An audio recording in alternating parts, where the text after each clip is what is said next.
Hey guys, so today I've just been cleaning a little bit and then kind of been a little bit lazy. Our daily devotional that we've skipped a day or two again. So day 6, everyday blessings. But the eyes of the Lord are on those who fear him, on those whose hope is in his unfailing love. Psalm 33:18. The Lord of all creation is watching our every moment and wants to fill us with his joy. He often interrupts our lives with blessings. Butterflies dancing in the sunbeams, dew-touched spider webs, cotton candy clouds, and glorious crimson sunsets. The beauty of his creation reassures us of his unfailing love and fills us with hope. But it is up to us to take time to notice. So, I guess today is our reminder to notice the small things. Notice the beauty around us that God has created and your blessings that you might take for granted sometimes without really noticing that you take for granted.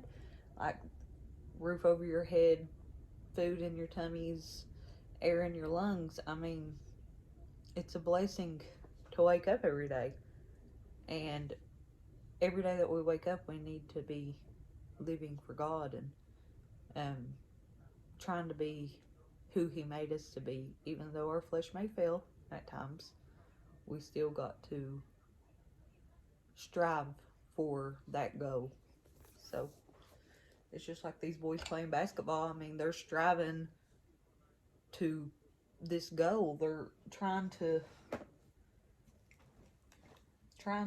win the championship in our small town. That's a good thing that they have a goal to strive for, but whenever you graduate and you're not playing basketball anymore, if you didn't go on to be a professional ball player, or you're not playing in college, whatever it might be, what are you striving for at that point?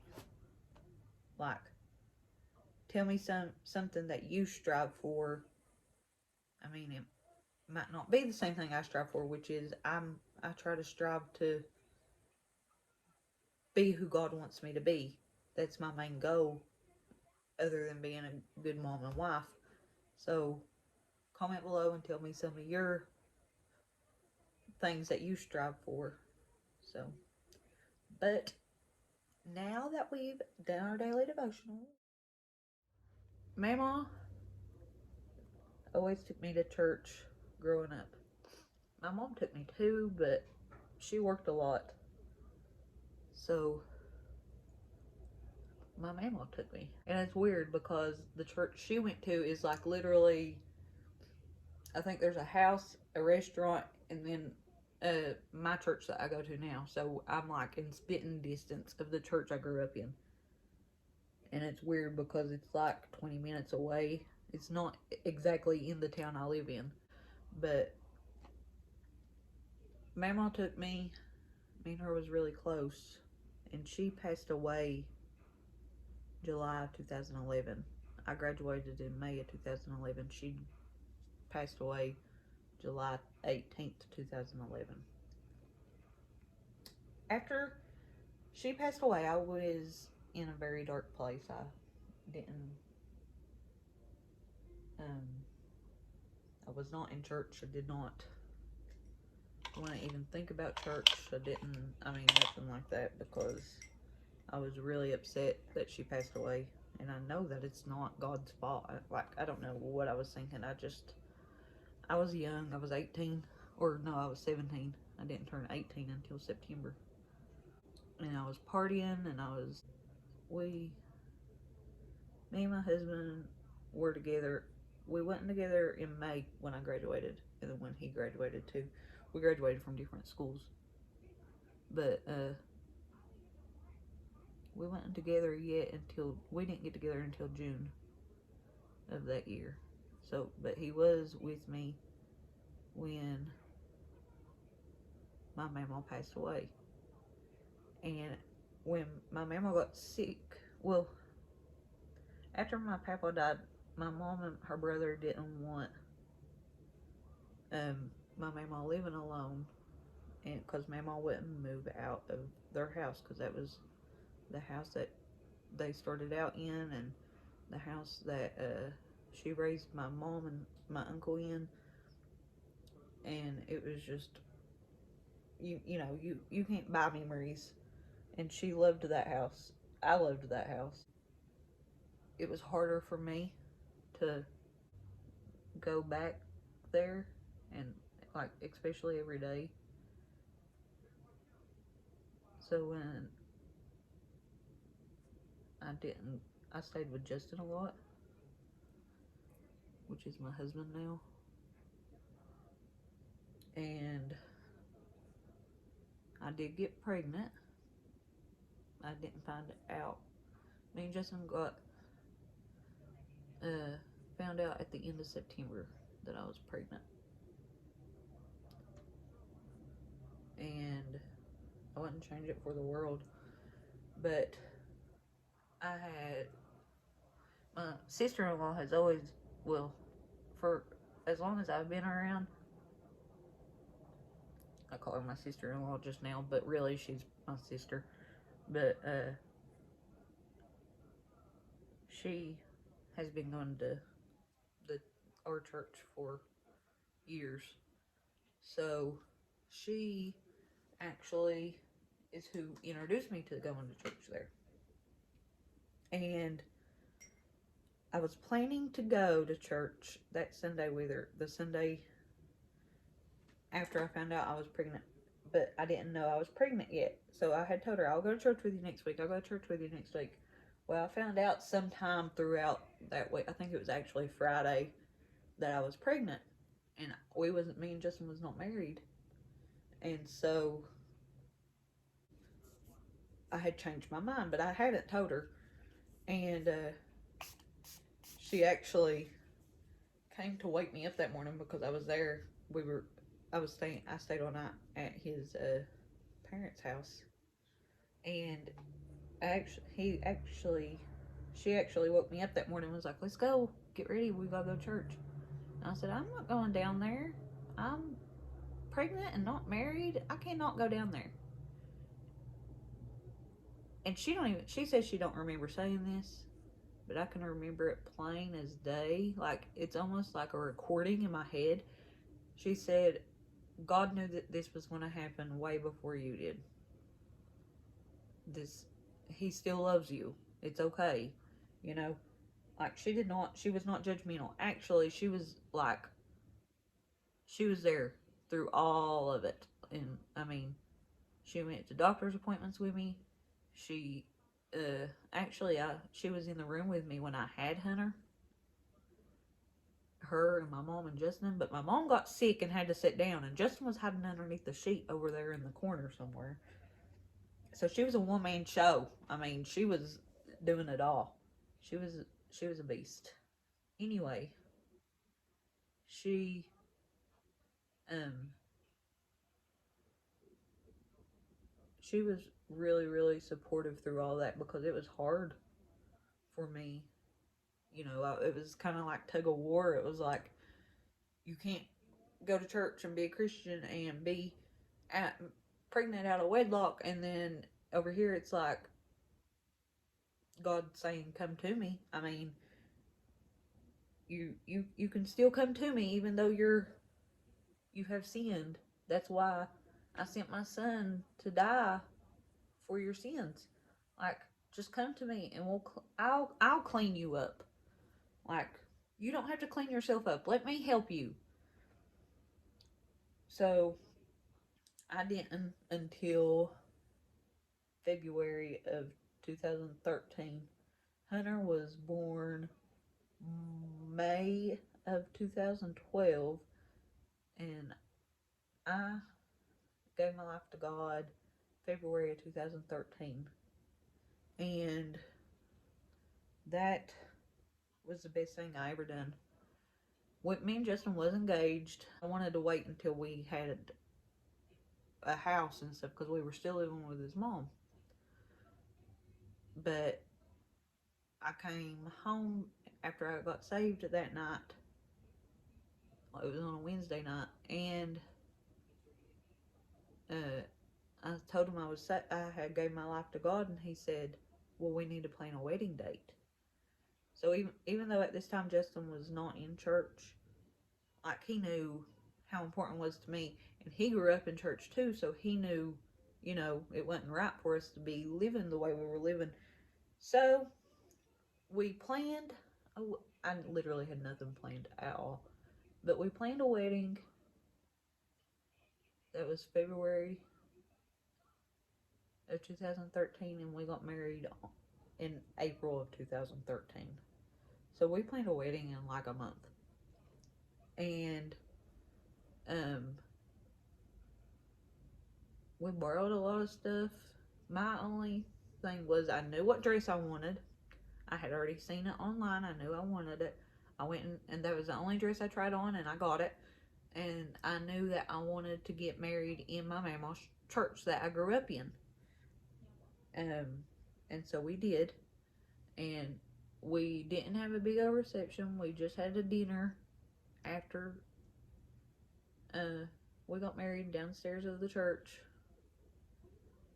Just ate, didn't do anything fancy. And then we got a single wide down the road, and we put it the house I grew up in that my mama didn't want to leave, and the one that I couldn't hardly go in after she passed away, it burnt. So there was that piece of property there that was still our family's. So we put a house on it, or put a single wide trailer on it. And we didn't have a honeymoon. We um, spent our first night in our house, our single wide trailer. Uh, there's nothing wrong with living in a trailer. It's a roof over your head. I mean, I was excited because it was something. It was ours. It was, something we could call our own. But then, um, it wasn't all smooth sailing from there. Like after I gave my life to God, I was on a high for a little bit. I felt like I was floating on a cloud, like people do. And then I felt like I plateaued, if that makes sense. Like it was like I was just standing still. Uh, uh,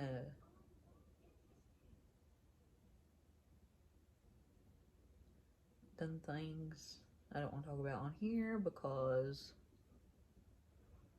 it's between that. I don't know. That's something I would have to talk to Justin about sharing because it has to do with him.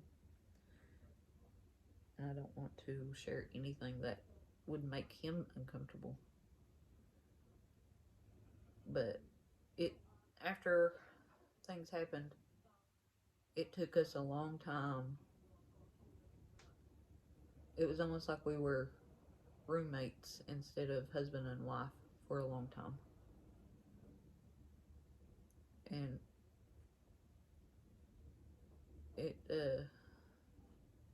finally, when we moved in here and we had a huge talk, things finally started getting better for us because we finally aired it all out, and we were both on the same page and stuff. And not that we don't argue still, but we have our little hateful moments. Like the other night, he wanted me to turn my fan off. I said, "Don't you touch my fan." He said, it makes me sick every time I wake up when you had that thing on. I can't sleep without it on. I said, I don't sleep good without it, which I'm learning to, but it's hard because I burn up and he freezes. Story of my life. But he does get a snotty nose and stuff whenever. But man, it gets so hot. And I like the sound too. It's peaceful. But anyway, so I have been going to church at my church for 10 years. And I did not take membership until this year. Because I think I was afraid to mess up or, something and be kicked off the books and kind of be embarrassing. I mean, but that's not the way our church works. Like, if you mess up, we're all going to be there for you to have a shoulder to cry on, or for you to confide in. Like, everybody messes up. We all have faults. And it is nerve-wracking to think stuff like that. But having a home church is like I don't know, it's a sense of comfort. It's a sense of joy. Like, it's a sense of family. It's a sense of community. It's just it's peaceful. That's a word to describe it. It's peaceful. Knowing that you have a home church and you have the family there to count on. See, my mama's gone. And for a long time, I was just going through the motions of going or whatever, because I felt so numb to her being gone that I didn't know what to do with myself. But the day that Pastor looked at me and said, "You need to go hug my mom," and at that time I did not know anything, but so I went and hugged her, and when she hugged me, it was like my mama was hugging me. Like, the smell, her arms, I mean, just in her grip, her hug, just in general, it was like my mama hugging me, and it gave me a sense of comfort, and made me feel safe. But after that, it was a few weeks after that, I had found out that she went to church with my mama at the church across the road or whatever. And that kind of made me have chills whenever I found that out, because I was like, no way. There's no way. Like, yeah, they were in Ladies Aid and everything together. Like, and I just thought that was so cool. And she even brought me a picture of my mama one time that she had. It was so cool. Like, and I still, whenever I hug her, I just sit and I take a breath and just take it all in. Because the phone I had when my mama passed away is gone now. I think I dropped it in the toilet. And that was what I had her message on. She left me a voicemail, and that's what I had it on. So I don't have that anymore, unfortunately. But my point of all this is,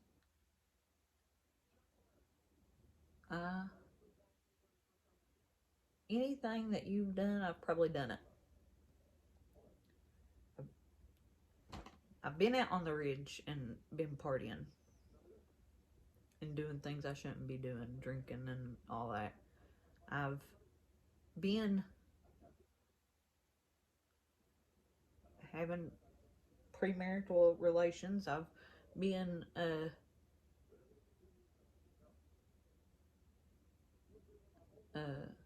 pregnant out of wedlock. I don't advise it.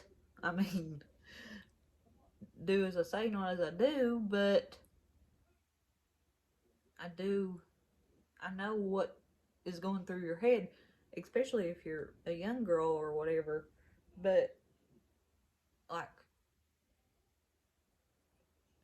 if you've already done these things and you feel like there's no way God is going to accept you now because of the things you have done, but you are striving to be to be in his presence, or striving to be in church, whatever it may be, he is going to accept you. He's going to invite you in with open arms. And he is a forgiving God. And he loves you.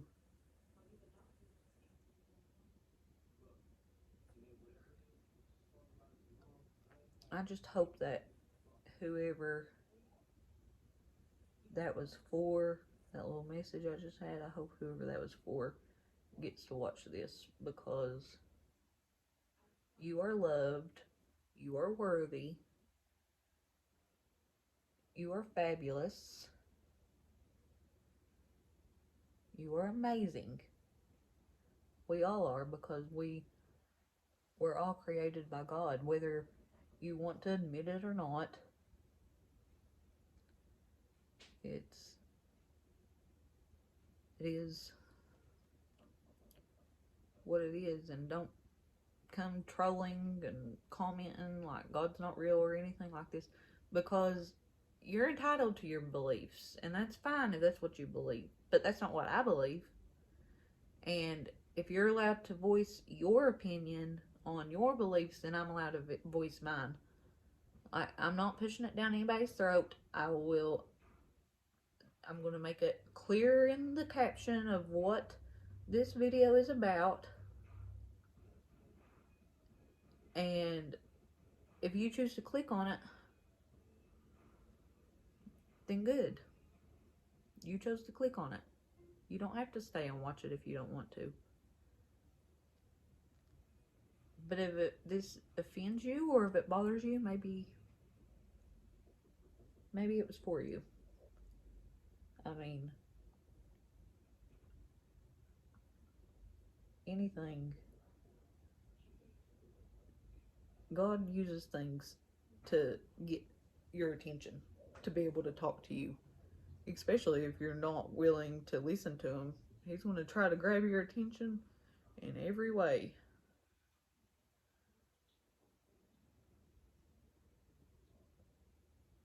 Like somebody stole my phone, or they picked my phone up, and I don't think they intended on giving it back the other night. And for some reason, after they had seen me looking at me, all this stuff throughout the gym, we find it outside, which I was not at. So I think God might have been dealing with them too. And guess what? I forgive them. Because he forgave me. He forgave me, so I forgive them. They haven't asked for forgiveness, but they left my phone in the grass. So I think that they would like forgiveness. I don't know who it was. I don't care who it was. I forgive them. Because I've done worse, and I'm forgiven. So there's you a little bit of that today. This is not what I intended to get on here and say. I didn't even know what I was going to say. I was going to talk about Christmas presents, honestly. But I don't know, something in me. It was God, honey. It was God. Somebody who was Kiki Palmer, I think it was. There's a sound on TikTok of her going around, and I have it saved. I've not done it yet though. But they ask her, "Where do you get this confidence from?" And she says, "God, baby. It's all God." That's right, girl. That's right. I love her. Her video of the Rose and Leo, her with Steve Harvey, lives in my head rent free 24/7. Just saying. I mean, let's just be honest about it. She's fabulous. I love her. You have made it this far in the video. Comment below what your favorite movie is. Mine is Sweet Home Alabama. It always has been. Ever since Sweet Home Alabama's come out, it's been my favorite movie. I even have signs in my bedroom. One says, "Why you want to marry me for anyhow?" Then the other one says, "So I can kiss you anytime I want." And then it has a wedding picture of me and Justin in the middle of it. So cute. Something that kind of aggravates me is the fact that people who don't believe in God, they can have the freedom of speech. They can say what they want to. But when people who do believe in God, the non-believers start attacking, and they're like, don't push that religion down our throats. But you're pushing your beliefs down my throat, so if I let you talk, why can't you let me talk? Like, I mean, I'm not telling you that you have to believe in anything, but if you want to sit here and click on my video and listen to what I have to say and listen to my story, it's going to involve God. 99.9% of the time, I'm going to try to involve God. I am so appreciative of Him. I'm so appreciative of His grace and His faith. He is so faithful to His word. I mean, and He's always on time. He's just, I mean, it amazes me. Like, people don't believe. I just don't understand. Like, I look in a baby's face and I'm like, how can somebody not believe in God? Like, I look at the sky and I think, how can somebody not believe? I look at the mountains, I look at the ocean, I mean, all these things, and I just don't understand it. And I want to see everybody go to heaven. That's why I talk about what I'm talking about, is because I want to see you there. And if you're a non-believer and you say that you're a non-believer, and especially if you have video and proof of it, I want to know a before whenever you are a non-believer, and then I want to see an after whenever you come to Christ. Because I bet you that's a beautiful sight. And if you are a non-believer, I still love you. Because He loves me. And He loves you too. And He wants to see you get to heaven. But He's gave you a choice. And He's a gentleman. He ain't going to just like drop in and be like, here I am. Here I am. I'm right here. You got to open that door. He's knocking. He is knocking, and you just got to open up that door. You might be turning Him away, and He's gonna go around to that window. He's gonna be tapping on that window. If you open that window, He'll crawl through there. He'll go through anything to be getting to you. Fail, and that's okay. You get back up again and keep going. You just keep swimming. Just keep swimming. Just keep swimming, swimming, swimming. What do? We swim, swim, swim. Take your lesson from Dory and just keep swimming. When you fail, it's okay. You get back up and you get on the horse, you dust yourself off, and you keep on going.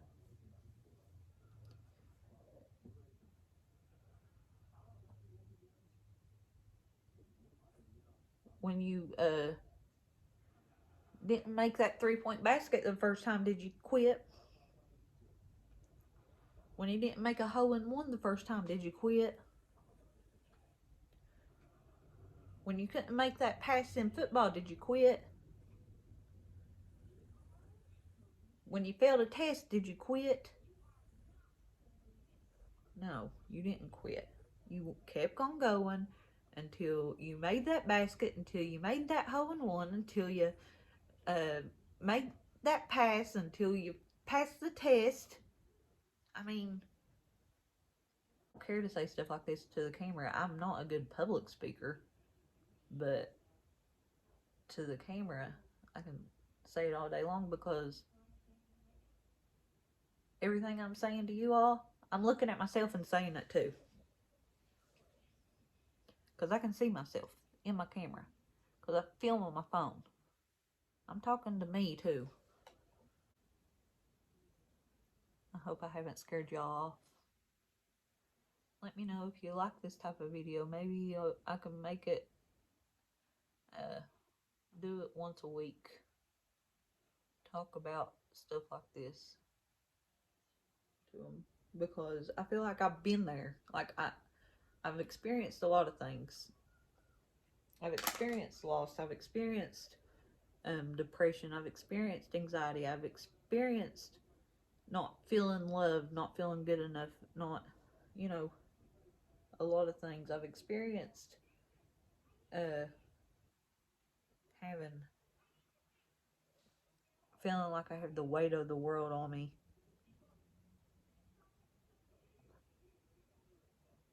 Talk about God and put my makeup on and make y'all happy, then I'm happy too. What is this? Believe Beauty Matte. Yes, girl. Yes.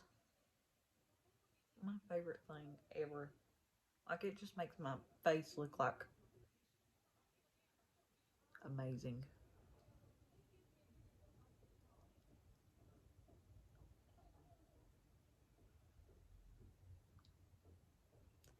Look at it. You can tell. Like, it looks like I have a filter on over here, and I don't over here. Let's do that whole side of the face first so we can do a comparison. And Believe Beauty does, actually, I think this is Believe Beauty. No, this is Studio Selection. This is actually a foundation brush, but I apply my foundation with a beauty blender. So this is actually my matte loose powder brush now, because it does really good. And again, it's makeup. Who says you have to play by the rules? Not me.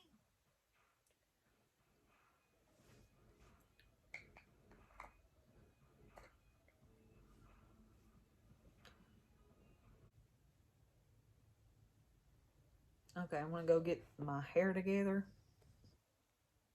put some bronzer on, and then I'll be back. Okay, so this is the final look. You know, after I messed up and I took my eye makeup off, and now my eyes are watering, and yeah, this is the story of my life. But thank y'all for watching, and I'm glad that y'all stuck around through all of my story time, because you know, I talk a lot, but I'm not perfect, just like everybody else isn't perfect, and I just want to show everybody that, and show that if God can forgive me, then he can forgive you. So just remember that, and have a blessed day.